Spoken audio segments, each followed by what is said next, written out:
How to set up a buyer profile on Alibaba. Ready to start buying on Alibaba? This guide shows you how to set up a buyer profile so you can get started.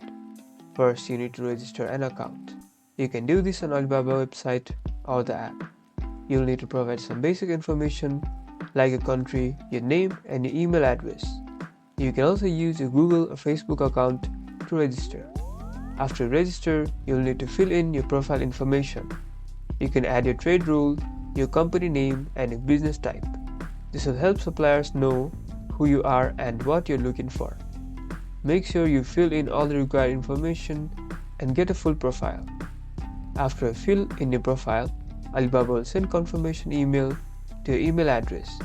You'll need to open the email and use the verification code to finish setting up your account. Once you're done, you can start using a new profile to buy from suppliers. You now know how to set up a buyer profile on Alibaba. Get ready to start buying products. Like and subscribe for more business tips.